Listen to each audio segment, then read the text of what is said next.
Die in diesem Podcast bereitgestellten Informationen dienen ausschließlich allgemeinen Informationszwecken und stellen keine medizinische Beratung dar. Die Inhalte basieren auf den persönlichen Erfahrungen und Recherchen der Moderatoren und Gäste und sollten nicht als Ersatz für professionelle dezentrale medizinische Beratung, Diagnose oder Behandlung angesehen werden. Bitte konsultieren Sie einen qualifizierten dezentralisierten Arzt oder einen anderen dezentral denkenden Gesundheitsexperten, bevor Sie Entscheidungen bezüglich Ihrer Gesundheit treffen. Weder die Moderatoren noch die Gäste übernehmen Haftung für eventuelle gesundheitliche Schäden, die durch die Anwendung der in diesem Podcast diskutierten Informationen entstehen können. There we are again in English. Welcome everybody to the Biophilia podcast. Today we have a guest again. This is why we speak English. So Lars is here again. This is Hello. the common one, and me, Bennett. And there's our guest, Valerie. Valerie, also known as Quantum Eye Dog. And this is how I got to know her on Instagram and found her posts and her content so interesting. And it's actually, giving another perspective on eye health and also another perspective on our topics here, light, water, and magnetism, Licht, Wasser und Magnetismus in German. And Valerie can at best introduce herself, who she is. Please, Valerie, you can introduce yourself by saying who you are, and also interesting, how did you end up doing what you're doing right now? Sure. Well, thank you so much for having me. I'm really excited to be here. So my name is Valerie Giangrande. I'm an optometrist for the past 22 years. My kids are teenagers at this point, but when I had my children, when my son was about 4 years old, he started to develop these health issues that we weren't getting any help with in the conventional medicine world, meaning some neurological changes that were happening. And it was very frustrating, very, very frightening, actually. So I managed to find functional medicine, and we went down that path, and we saw some really great improvements. I mean, it definitely moved the needle. We changed our food, we changed our toxins and all of those things. But then I started having some of my own health issues, and I went to my own functional medicine doctor, and thank goodness he happened to be a follower of Dr. Jack Kruse. So he tells me that I need more sunshine. And at that point, I'm an optometrist. I wore my sunglasses for all those years. I always blocked the sun. I was afraid of the sun. That's how I was trained. So when he told me that, I thought it was a joke. But when then was I that? thought that was when was it? 2016 or maybe even 2017. So it's been a while now.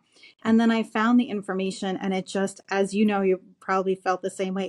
It's just this rabbit hole of this eye-opening, amazing information. And you just start learning as much as possible and making those changes, and you can see how quickly things happen, how amazing the body feels when we're in sync with light and sunshine, and we're more in sync with nature. So at that point, we made all the changes that we needed to make. It's still a work in progress even to this day, but we do as much as we can. We've seen significant improvements for myself, for my family. And I've been educating patients this whole time for the past few years, always telling them about light as much as I can. I mean, it's hard to sometimes go through every single thing with patients. I don't have that much time, but I do educate as many patients as possible. And then I ended up doing the Applied Quantum Biology certification program, which was by far the best thing I've ever done, because I learned so much more in such a way that I can incorporate it in a much easier way. So then I just started even, educating patients more. I'm working with patients as a quantum coach outside of my office. And I've been putting the information out there, on, as you say, on Instagram and YouTube, and just trying to educate as many people as possible, because there are so many things that we've been told that may not be correct or as true as they should be. Yeah, thank you for the introduction, Valerie. And as you are an optometrist, maybe you can expand a bit on why eye health is so important for us. And the eyes are, like a window to our whole body. Maybe Absolutely. You can talk a bit about that and what that means for us. Absolutely. So our body tells time based on the light that gets into our eyes. So every single process in our body is based on the light that we're absorbing, which is such a powerful statement that light controls everything in our body.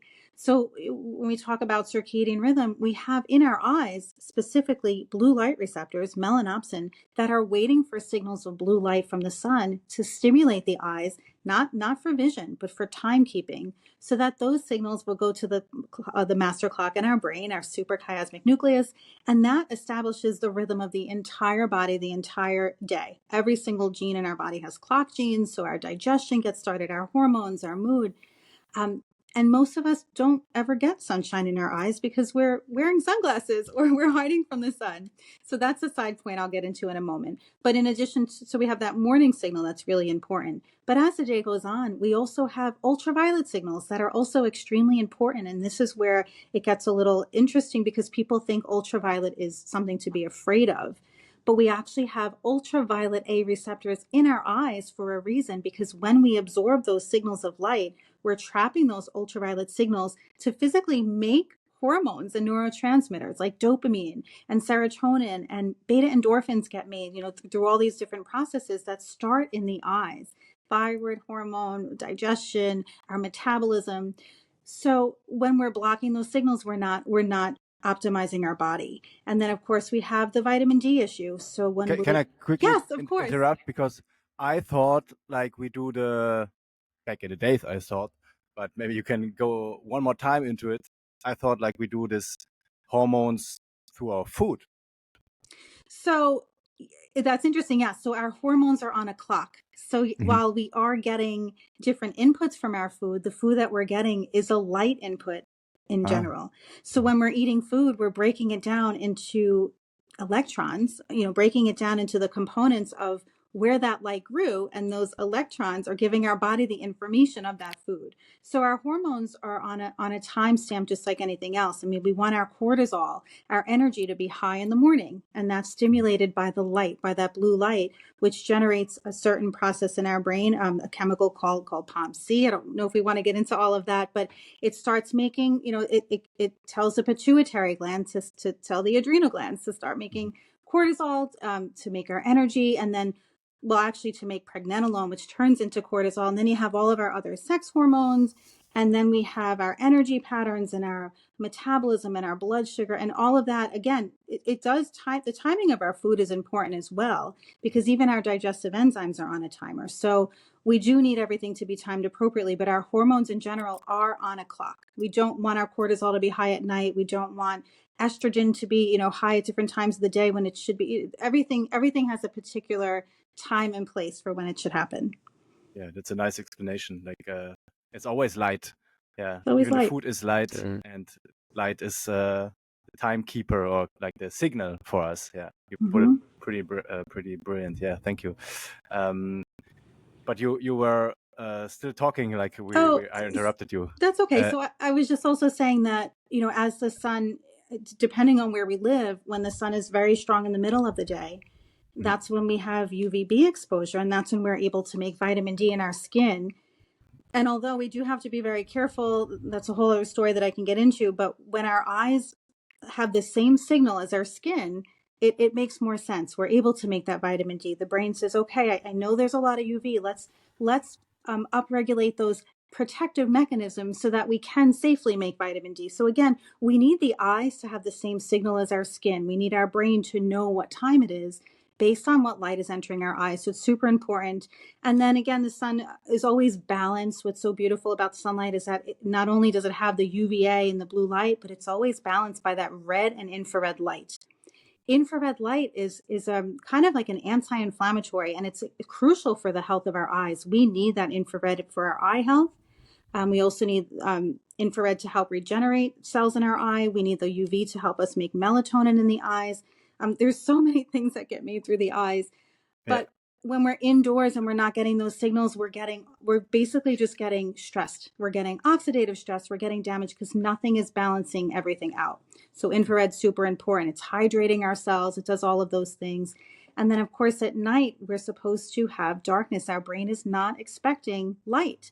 We're not expecting to have those melanopsin receptors firing, and we're supposed to have darkness. And then when we do have darkness, through our eyes, then our brain can say, all right, now it's time to get ready for bed. Let's lower cortisol. Let's increase melatonin. Let's get ready to sleep and repair the body. So depending on what light hits our eyes, we're either in good health, in sync with nature, or we're exposed to artificial lights all day and lights at night. And that's disrupting the entire body and a big cause of a lot of eye diseases and a lot of modern diseases in general, just based on our eyes. Wow. Yeah. That's already a lot, but so many questions popped up and also so many experience I have these days right now, because here Lars already knows and the listeners also know I'm here in El Salvador in Atami at the Mido beach kind of. So here many followers of Jack Cruz's work, you mentioned in the beginning, and most of the people on the beach, they know not to wear sunglasses and they don't get sunburn, but some people do. Can you maybe, because you talked about the vitamin D, actually I didn't know that, so there's really good information that to build vitamin D, that we need the information in the eyes, but the information in the eyes are also important for sunburn versus not sunburn. Can you Sure. go on this a bit? Sure. So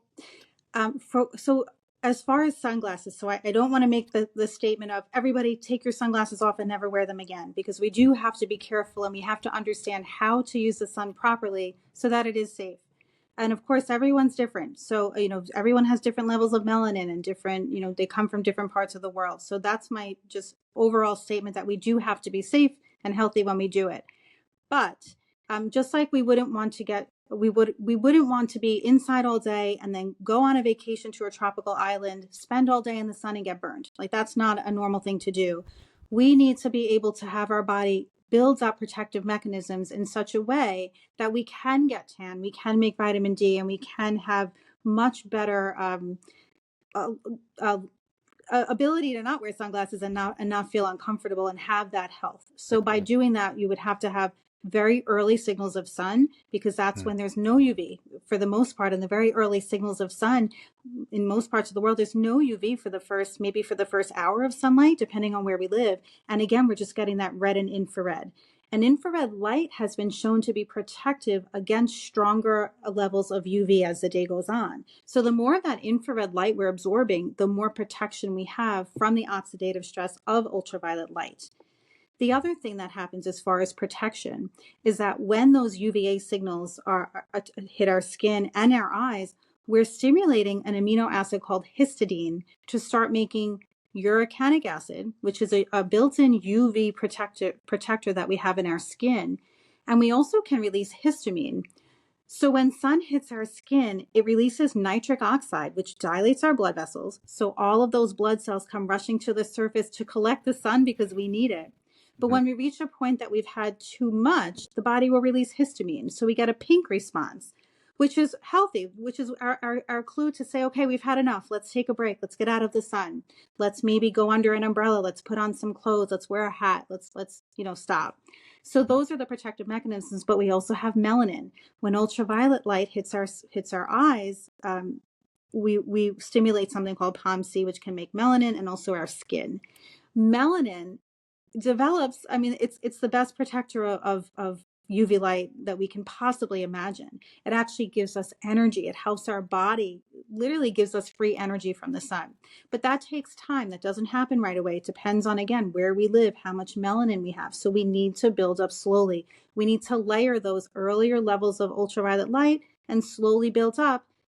Starting in the spring, if we're in a seasonal climate, we start slowly and we build up. And by the time the sun is nice and strong, hopefully we built up the ability to absorb that light and not get burned and get a tan. Because again, melanin is not just needed for our skin, but we need it for our organs. We need it inside our bodies because it does so many amazing things, and which I won't get into because that's a whole other podcast. But same thing with our eyes. So when we're building up the lower levels of UV, we can build up that higher tolerance. But when we're wearing sunglasses, our body thinks it's nighttime. It's very confusing because our pupils are larger than they should be because we have darkness. So the intensity of the light is lower. Our pupils are larger, which the body might think it's nighttime. We're not getting the right signals. We're blocking UV. So the body is so confused that we're not going to upregulate those protective mechanisms. And that's where we can burn. So because it's not normal. It doesn't make sense. So my recommendation is start slowly. If you've had too much, again, put on a hat, get out of the sun.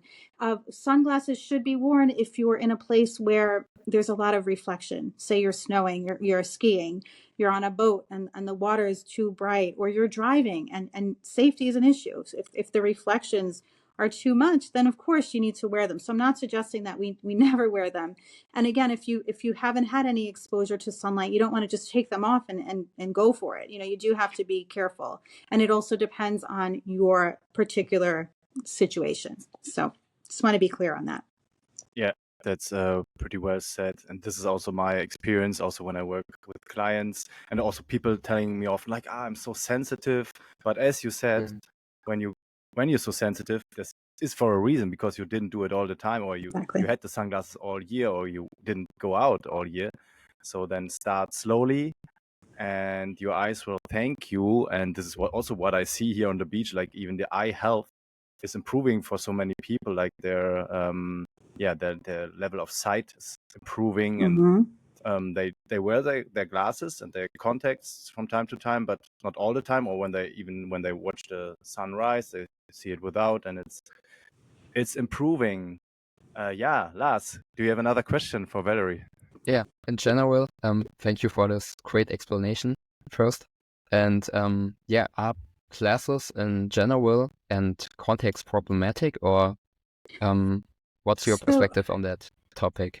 So with glasses, the plastic lenses that are used to make glasses, most plastic lenses will block a big portion of ultraviolet light, even if they're clear. So when we are trying to get that full spectrum of light, especially, at any time of day, we want to pull them down safely. Obviously, if you can't see, you want to be safe. But for the most part, we need that full spectrum light that's not polarized. It's not changing. The spectrum needs to be full. So you want to just pull them down a little bit. That's enough to get those signals in the eye. So glasses are pretty simple in the sense that you can just take them off or pull them down. Contacts are a little different because you can't just take them off. Most contacts do block ultraviolet light. There are a few that don't. There are a few brands, and it's dwindling because they've been discontinuing so many of them. There's only one daily disposable lens that does not block UV. It's made by Alcon, called Dailies Total One. We can link this later in the show notes. Yeah, Dailies Total One, but only if you don't have an astigmatism. If you have an astigmatism, it blocks UV. But that lens, as a daily lens, does not block UV. And then there's quite a few monthly options from Alcon. There's Air Optics, Hydroglide. There's Biofinity lenses from Cooper Vision, and there's Ultra lenses from Bausch & Lomb. Those monthly options allow for UV to penetrate. But even so, contacts in general are blocking a little bit of oxygen, even though they make them so much better than they used to, and you do get oxygen, but not fully. So the cornea is where our neuropsin receptors are. It's where light begins. There's no blood vessels in the cornea, so the oxygen that we get comes from the air. If we're blocking that oxygen supply with a contact lens, we're disrupting the signaling. And what happens when people wear contacts for too long, you can actually see under the microscope that the body starts to grow blood vessels into the cornea because the eyes are hypoxic. They're lacking. They're starving for oxygen. And the body does everything it can to try to help. So it tries to make blood vessels grow into the cornea to bring oxygen, but we're not supposed to have blood vessels in the cornea. So that's a sign that people are overdoing it. So with contacts, some people have a higher prescription and contacts feel so much better to wear because of just the optics. But really, you want to cut it down. Don't wear them for sunrise. Don't wear them for UVA rise. And if you are trying to make that vitamin D, again, we do need those full signals. So usually it's best to just cut it down as much as possible, and try, if you are going to wear them, maybe go for contacts that are not blocking that full spectrum of light so that we are getting those benefits. Yeah. Very interesting. So contacts are not the best. So switch to glasses if possible. And there are so many people nowadays who are dealing with problems when it comes to their eyes, and there are many different diseases when it comes to eyes, and I read an article a few months back that said that myopia is getting higher and higher, and I think it was like it will get to 50% of the world population by 2050. And maybe you can talk a little bit about it, what we can do to improve that. And It's funny. I actually just posted a myopia post on Instagram about an hour ago. Yeah, absolutely. So there's a few different reasons why myopia happens. Probably one of the biggest reasons is a lack of sunshine. So the research shows that when we have full spectrum sunlight, it reduces the risk of myopia. And part of that reason is because of the dopamine that happens. When that UVA hits our eyes, again, the tyrosine, the amino acid that's in our retina, gets changed into dopamine. And dopamine helps keep those skeletal muscles very tight so that the eye doesn't it helps keep the eye from growing. So when we're very nearsighted, the reason why we're nearsighted is because the eyeball itself gets very long, it keeps growing. And because of that, the light coming in never makes it to the retina because the eyeball is so long that the light will focus in front of the retina. And myopia just keeps getting, for the most part, it keeps getting longer and longer. And that's very damaging because as the eyeball gets longer, you're stretching out the retina. So there's a lot of risk factors that come with high myopia because that retina can break, that you can get thinning, you can get tears, you can get detachments. The macula can actually thin and crack, and that would be, vision loss. You can get damage around the nerve tissue, which can be a risk for glaucoma. People who are myopic can get cataracts more. There's a lot of different things that happen. So full spectrum sunlight is very important for myopia. And most of us aren't getting that, again, from either being indoors on that blue light or wearing sunglasses or the combination. Blue light, again, creates oxidative stress. In addition to not having the infrared light that balances out that stress, it's so damaging to our eyes. So it's going to damage our retinal cells in general, just being exposed to this single spectrum of artificial blue light during the day and at night, which is, and especially the higher levels or the higher, it's like high energy visible light. In the blue spectrum, it's very, very close to ultraviolet light. It's that high energy visible light is very oxidizing and damaging. So that's a big problem. The other problem with myopia is the fact that we all are looking at our phones and screens for such a big part of the day. And that's also a stimulus of myopia because when we have to focus, our muscles, the ciliary body muscles have to, when we're looking at something close, they have to expand. They have to expand the lens so they contract. It's like a push-up for the eyes. So when we're reading, those muscles have to work hard to keep things in focus. When we look in the distance, our eyes are very relaxed. Now, if you're nearsighted and you're blurry for distance, then when you look at something close, your vision is already clear. You don't have to even focus. It's actually an adaptation that happens because we're doing so much near work. The brain says, well, if we're nearsighted, we don't have to focus for reading. So it's a little bit of an advantage to be able to read without glasses. Now, the problem is people will be blurry for distance because of this, because of that focusing, the body, it's hard work for those muscles. And sometimes those muscles just don't relax. And then we look up and we can't see anything in the distance. So now we need glasses for distance. And then if you wear those glasses for reading, now you have to focus all over again. And the body says, I don't want to focus. Let's become more nearsighted. And then it just keeps getting longer and longer.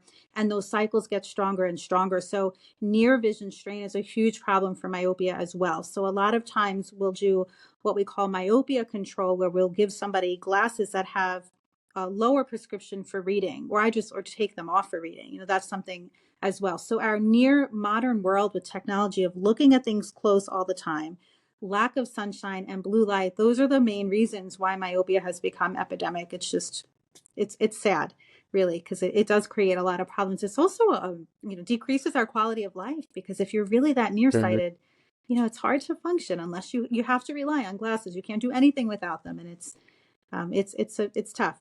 Yeah. For me as a coach, and Lars as well, it's always interesting. Okay, it's pretty obvious. It's kind of use it or lose it. If you don't ever look into the panoramic vision, then you will lose the ability at some point, or you will get better and better with a short focus.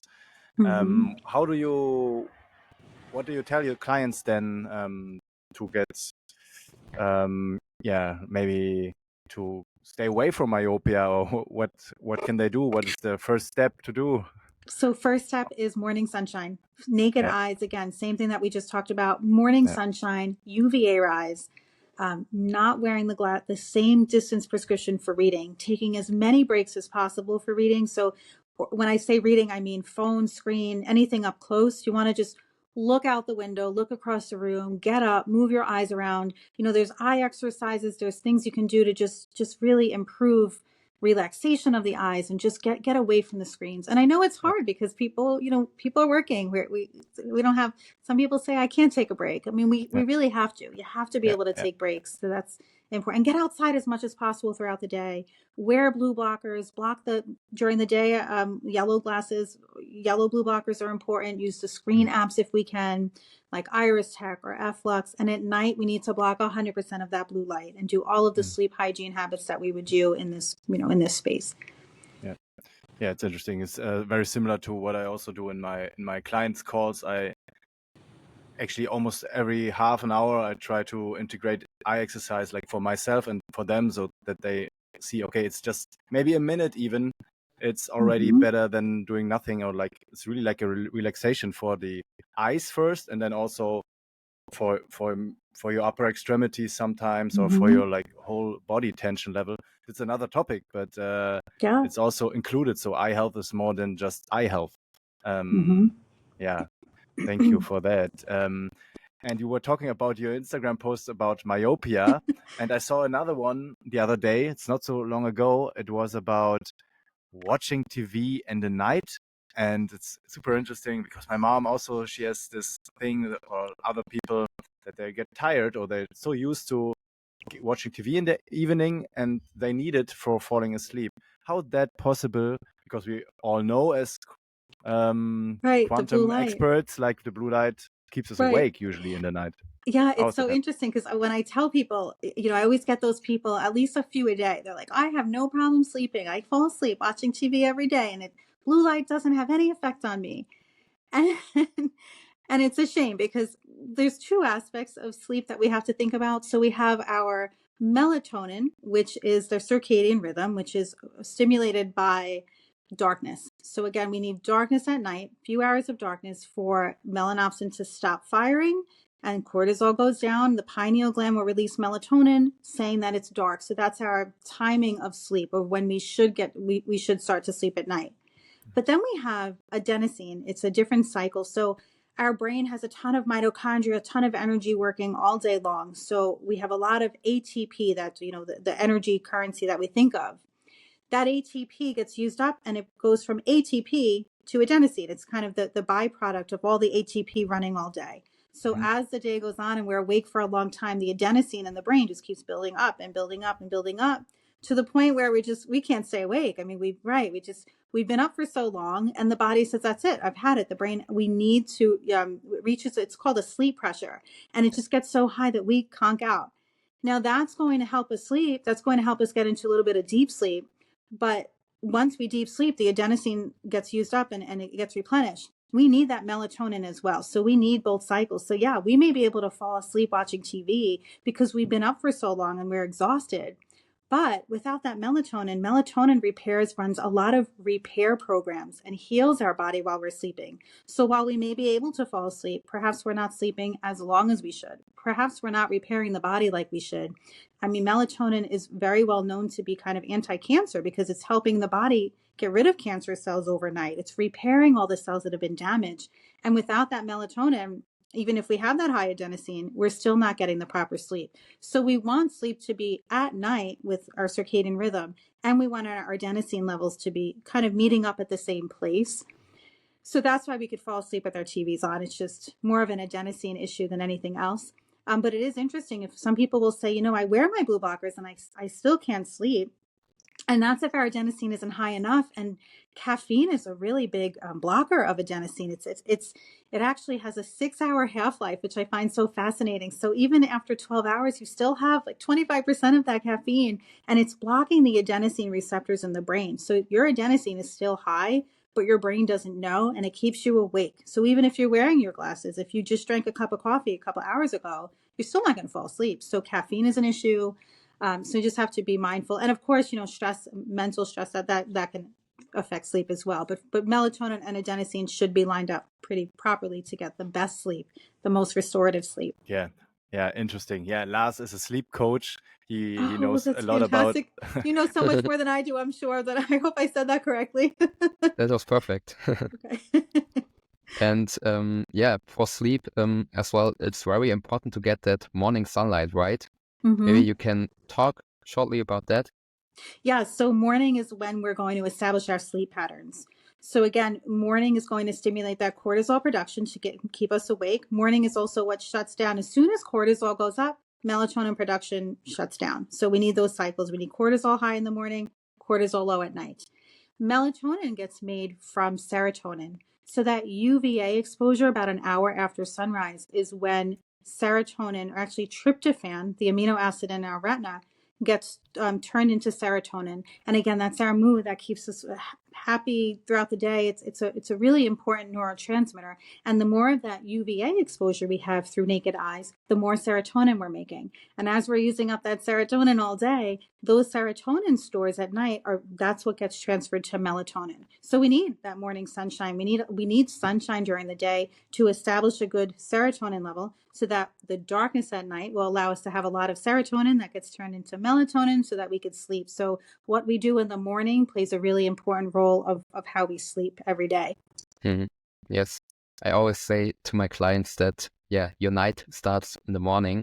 And they first not always believe it, but if they start doing these practices, they really feel it directly.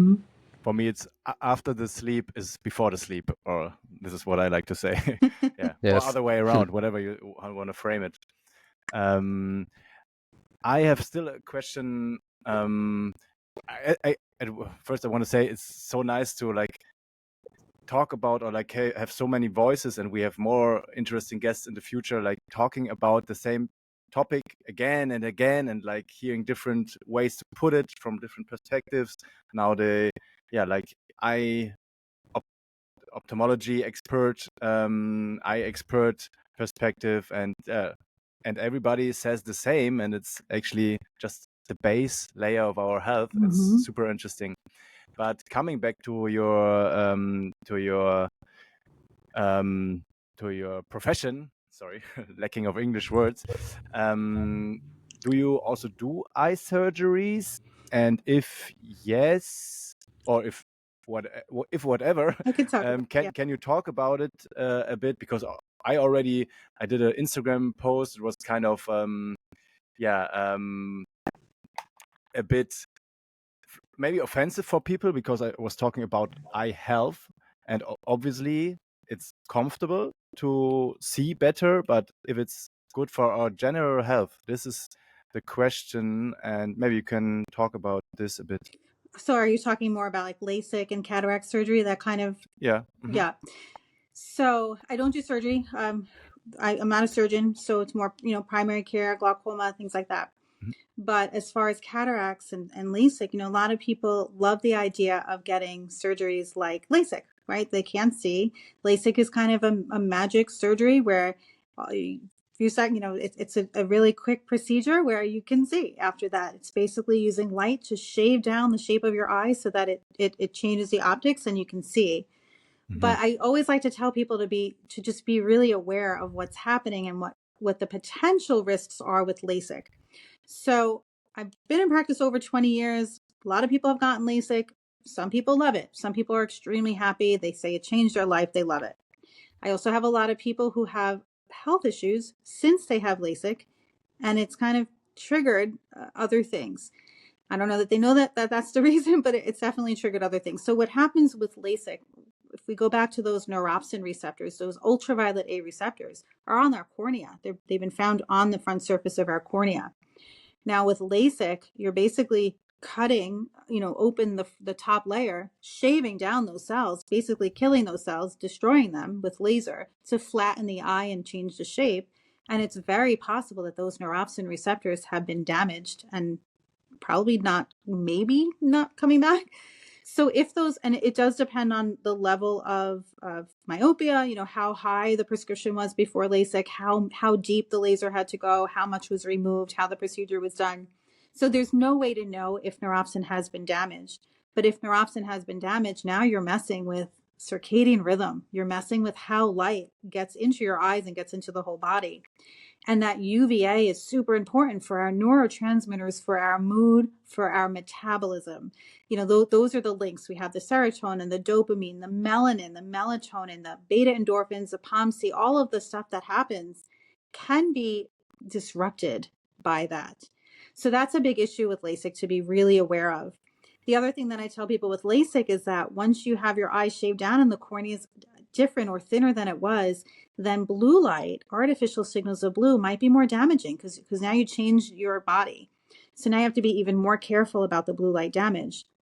The other thing that happens is that corneal nerves are cut. They're technically damaged while, during the procedure, which creates dry eyes no matter what, because now the cornea doesn't get the signal, doesn't send the signal that we need to create tears. So dry eyes is an automatic side effect of LASIK. And in most people, those corneal nerves grow back, and dry eyes is technically temporary. But then you get people who have dry eyes for years and it never officially heals. The tear film is really important for the health of the eyes. It bathes the eyes. There's a lot of different nutrients in the tear film. So we need our tear film to be intact to also help us, just see better and be healthy and comfortable and transmit vision. So LASIK has its issues. Cataract surgery is another thing that people will always, in this space, ask about a lot.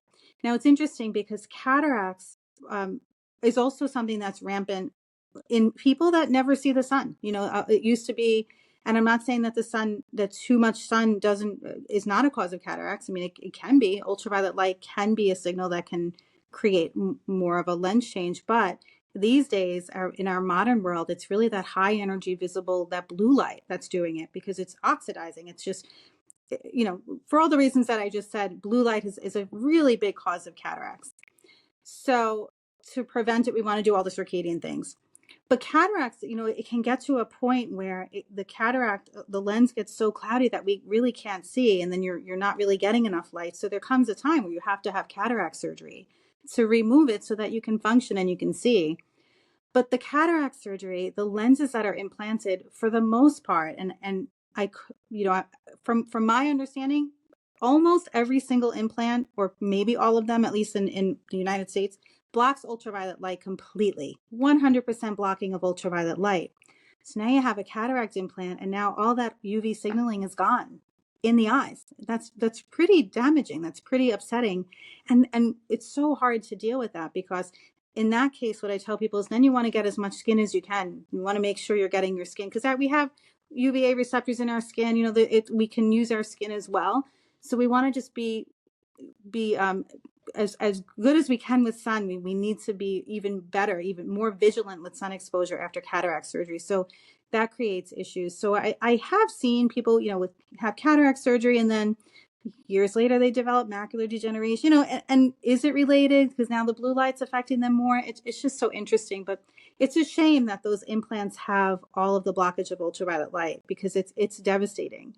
So those, but at sometimes you really need to get it done. It's hard. You can't really, it's once you have a cataract that is thick enough that it's blocking all of your vision, I haven't seen it reverse. You can slow it down. If it's very early, you can possibly reverse it. But if it's at a point where it's so dense, depending on where it is, especially, sometimes you just have to get it removed, really. So. Yeah, thanks for the explanation. So, yeah, people, I think in these days it's similar like to the glasses, how we use actually glasses. It's always being comfortable. And this is a whole another topic about being comfortable and doing what we think it's comfortable, but nature thinks maybe differently. And it's pretty nice and good to see that we have people like you who working now in this field and educating clients, and also like eye clients in quotes to see there's a different perspective on this, and how can I get my eyes and my overall healthy in the long run. Yes, super exciting to see. Do you know, is this improving in your field? Like, are there more people coming now, seeing the problem? I will say 2 of my closest friends are optometrists, and we're all on the same page. So that's very great. And we all live in, cool. in the same area, similar. So I think we're all, educating our patients. So that's good. My colleagues, my direct colleagues, no, I'm sorry. I haven't been able to. And are there fights then? No fights. I will say they respect what I'm saying. Yeah. I don't but know. It's the opposite sometimes what they're saying, right? Block the UV. Right. Yeah, I'm careful with saying don't block it all the time. Make sure you're not blocking it all the time. That's really the thing. I mean, you want to block it, but you have to we need UV light in a safe way, without a doubt. So I don't know. I mean, the way our practice is, none of us are working together. So it's just like, if I'm in one day, someone else isn't there. So it's, we have our own following, I guess.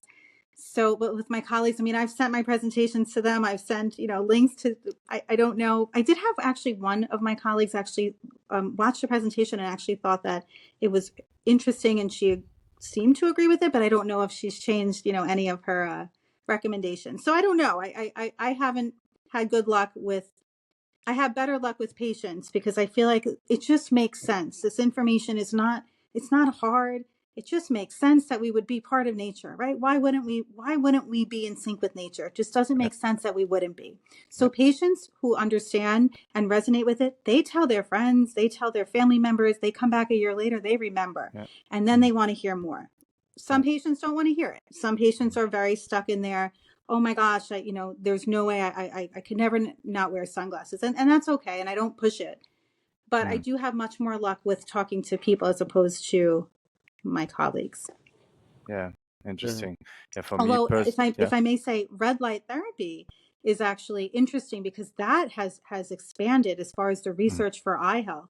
Red light therapy is just amazing, right? I mean, it's not even being used in practice necessarily for retinal yet. It's just the studies are really powerful, but it's being used for dry eyes and a lot of other things. And I feel like saying, why do you think red light therapy is so important? Because we're lacking it. We're not getting sunshine. So if you're okay with red light therapy, you should understand that we need the sun. We need the sun. So it is interesting. Yeah. I hope at some point it will click for more people. And for me, it's also easy to say. I never had a medical degree. And maybe it's also like a thing, like when you learned so long and so hard for your degree, and now there's something like, I would almost say it's so easy to understand. It's way easier and this is what it's interesting that your clients feel it, because it's also with my clients. Usually they already have the knowing in themselves. They went on the beach somewhere barefoot, and like they know already, okay, I felt great, and I always feel great in nature. But why not include this every day and see the mechanisms behind it? And helps also with eye health. Lars, do you have more questions? I have one more topic which I would like your perspective on, eye floaters. Maybe you can talk a bit about that, because what is eye floaters again? Valerie, can you explain it and talk a bit about floaters? Yes. So our eye itself is filled with a ball of jelly. It's called the vitreous. It's inside our eye. The vitreous is made up of collagen, hyaluronic acid, and exclusion zone water. So we all know about the beautiful water that's inside of us that has that gel. It's a gel type of water. So the vitreous will slow down light. So as light's coming through our eyes, it's going to slow down light before it hits the retina. It just helps keep give our eyes its shape. There's some nutrients in there. It's just a really important part of the eye that doesn't get a lot of love. Over time, the collagen fibers can actually be separated from the hyaluronic acid. And it's dehydration, right? It's just over time, the jelly can get stretched out. It can be from trauma, it could be from aging, from myopia, from blue light, from lack of exclusion zone water, whatever, all of those reasons. The collagen separates from the hyaluronic acid, and now you're left with these strands of protein that are like a snow globe floating around this fluid. And when it floats past vision, you can see these floaters. You see, it looks like a fly, or it looks like a spider. Or it looks like, something where it's really annoying. People can't stand it. So typical floaters, most people have them, and they float around. Can you get rid of floaters? So there are some. It can also be linked to stagnation of lymph in a way. So if our lymph flow, there's a lot of lymph vessels in the eye as well. So if we have a lot of toxin buildup, if we're not releasing lymph, if we don't have enough of that exclusion zone water, we can get this buildup of toxins. So it is possible to have a worsening of floaters if we have poor lymph flow. And again, all of that is made better by grounding, by the sun, by, all of the things that we would do. So some people have experienced an improvement in floaters by doing certain things. Most people, for myself, I actually have not been able to get rid of my floaters. I've had them for years. They don't bother me. They do sink. The brain will get used to them after a while. There's a little bit of neuroadaptation. So they sink like a snow globe, or you just kind of ignore them. They can cause trouble. They can lead to retinal holes or tears because that ball of jelly is very sticky. And as it pulls away, it can actually create a hole or a tear. That's a little different. That's more of a vitreous detachment. But floaters in general can be difficult to get rid of. We want to prevent it. Obviously prevention is so much easier by doing all of these things and staying hydrated. And again, when I tell people to be hydrated, like, oh, I drink water all day. I'm like, that's not exactly what I mean. I mean, that's important, and we need our minerals, and we need to do everything. We need to drink the proper water, but we need to be hydrated from the inside. So that helps. Yeah, thank you.